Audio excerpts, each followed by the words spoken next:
Pria ini terjatuh di dalam kereta, lalu pingsan. Saat sadar, dia tampak terkejut karena melihat nama tempat di kepala orang-orang. Pria itu menggosok matanya. Nama tempat itu belum juga hilang. Dia masih tidak percaya. Dia berpikir ini hanya ilusi karena benturan di kepala. Saat pergi ke sekolah, nama tempat di kepala orang-orang pun hilang. Malam harinya, pria itu naik kereta bawah tanah lagi. Di sana, dia kembali terkejut. Semua nama tempat itu muncul lagi. Sungguh luar biasa. Dia tampak terpukau. Saat itu, seseorang turun dari kereta dengan tergesa-gesa. Dan perhentian ini adalah Universitas Fuji. Pria itu sepertinya menyadari sesuatu. Di bawah stasiun adalah kota Shibuya. Dengan cepat menemukan gadis dengan Green Garden City di kepalanya. Itu persis seperti yang dia harapkan. Gadis itu turun di stasiun ini. Dia mulai menyadari nama tempat yang dilihatnya adalah nama stasiun tujuan orang-orang. Dia mendapat kekuatan super. Tapi kekuatan super seperti itu terlalu biasa. Dia memberitahu sepupunya tentang kekuatan super itu. Tapi sepupunya mengira dia gila. Saat melihat sendiri kekuatan super itu, sepupunya akhirnya percaya. Perlahan, pria itu merasa kekuatan super ini cukup berguna. Minimal, dia bisa mendapat kursi di kereta yang selalu ramai. Tapi, suatu hari, dia merasakan sesuatu yang janggal.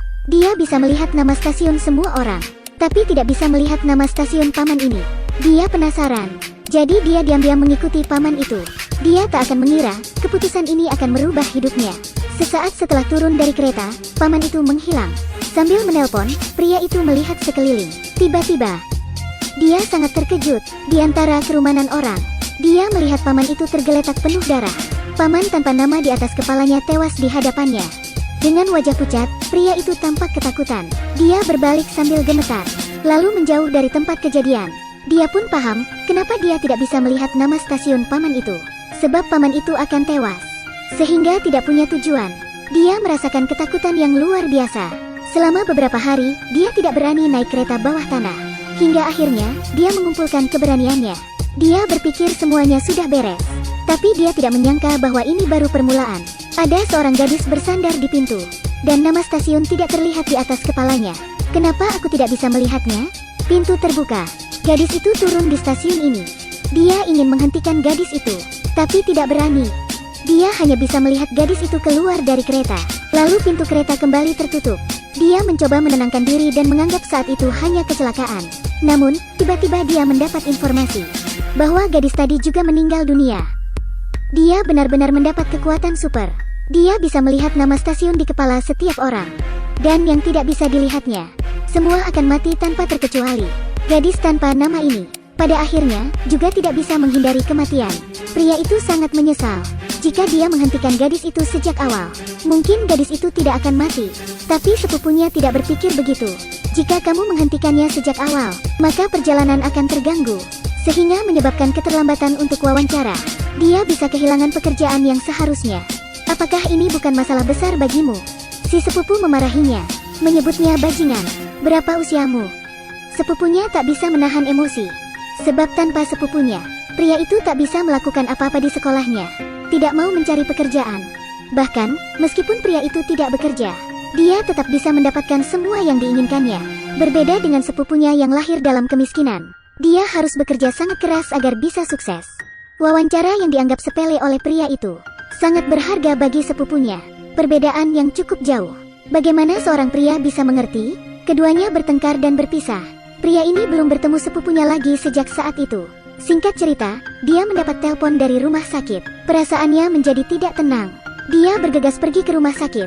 Sepupunya, sekarat dan terbaring lemah di rumah sakit. Saat itu, dunia terasa hampa. Ternyata, sepupunya sempat mengirim pesan sebelum bunuh diri.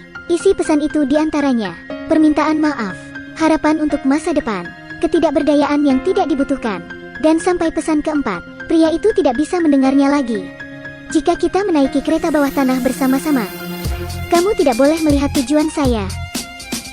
Dia akhirnya mengerti, mengapa nama stasiun itu tidak terlihat. Ternyata, hari itu ketika di stasiun kereta, dia melihat sepupunya dari jauh. Tapi dia sengaja menghindar karena pertengkaran terakhir. Teleponnya terus berdering malam itu. Tapi dia hanya fokus bermain game dan tidak pernah menjawab. Pria itu sangat menyesal. Jika saja, saat itu dia memanggil sepupunya. Jika dia juga ikut naik kereta hari itu. Jika saja, dia menjawab telepon. Mungkin dia tidak akan memilih untuk bunuh diri. Dia membenci ketidakpeduliannya saat itu. Dia juga membenci diri sendiri. Namun, kini dia mulai berubah. Mulai belajar dengan serius. Mulai bekerja keras agar menjadi orang yang berguna. Sampai suatu hari dia melihat seorang gadis. Tapi, gadis itu seharusnya sudah mati. Pria itu pun terkejut. Setelah dia mati, dia semakin yakin. Seorang gadis yang sudah mati tiba-tiba muncul di hadapannya. Tanpa ragu dia segera menyusul gadis itu. Dia masih tidak bisa melihat nama stasiun tempat gadis itu turun. Saat itu dia tersadar bahwa gadis itu belum mati. Namun, takdir gadis itu tetap tidak jauh dari kematian. Dia telah menebak apa yang akan dilakukan gadis itu. Dia bergegas mengejar gadis itu. Dia tidak ingin menyesal lagi. Tak mau kehilangan kesempatan. Dia terus berlari tanpa menutup mata. Dia mati-matian mencari gadis itu. Sampai akhirnya dia berhasil menyelamatkan gadis itu sebelum bunuh diri. Dia membawa gadis itu ke rumah sakit, menunjukkan kondisi sepupunya. Dia membiarkan gadis itu memperhatikannya dengan baik. Meskipun dia tidak tahu mengapa gadis itu ingin bunuh diri. Tapi dia ingin gadis itu mengerti bahwa hidup sangat berharga. Gadis itu tersentuh.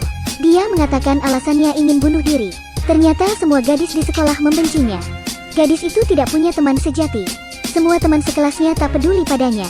Dia sedih dan tak berdaya. Dia merasa seperti orang yang tidak dibutuhkan. Mendengar cerita ini, pria itu berinisiatif memberikan nomor teleponnya. Dia memberitahu gadis itu apapun masalahnya. Dia bisa bercerita dengannya. Dia bersedia membantu gadis itu jika dibutuhkan. Gadis itu semakin tersentuh. Dalam perjalanan pulang, pria itu agak ragu naik kereta. Tapi, dia mencoba memberanikan diri dan melangkah masuk. Perlahan, dia mengarahkan pandangannya pada gadis itu. Untungnya, kali ini, nama stasiun muncul di kepala gadis itu. Dia tahu bahwa gadis itu tidak berniat bunuh diri lagi. Dia merasa lega. Ternyata kepedulian dan keberanian benar-benar dapat melindungi banyak hal. Dia mengantar gadis itu pulang dan menyerahkan pada orang tuanya. Gadis itu tersenyum dan berkata, "Selamat tinggal."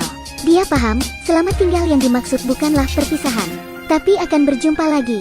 Dia membantu gadis itu menyelesaikan masalah dan mencapai keselamatan diri. Keesokan harinya, pria itu terjatuh lagi di dalam kereta. Saat terbangun, pria itu terkejut ketika tahu kekuatan supernya hilang. Tapi itu bukan masalah. Bahkan tanpa kekuatan super, kini dia tidak akan kehilangan prinsip hidupnya. Kini, setiap hari, dia akan menjaga sepupunya sepulang sekolah. Sepupunya ini dulu membantunya. Sekarang gilirannya untuk membalas budi. Dia terus mengajak sepupunya berbicara setiap hari. Akhirnya sepupunya itu mulai sadar dari koma. Mereka tersenyum satu sama lain dan kembali bersatu. Beberapa hari kemudian, pria itu terlihat rapi. Dia dengan tegas berkata akan berhenti mengandalkan harta orang tua. Dia ingin mendapatkan semuanya dengan jerih payahnya sendiri. Ayahnya yang terlihat galak ini mendukung keputusannya. Malam tidak mengerikan. Aku bisa melihat matahari jika aku hidup. Sedikit lebih berani, bekerja lebih keras. Sedikit harapan lagi. Hidup akan berbeda.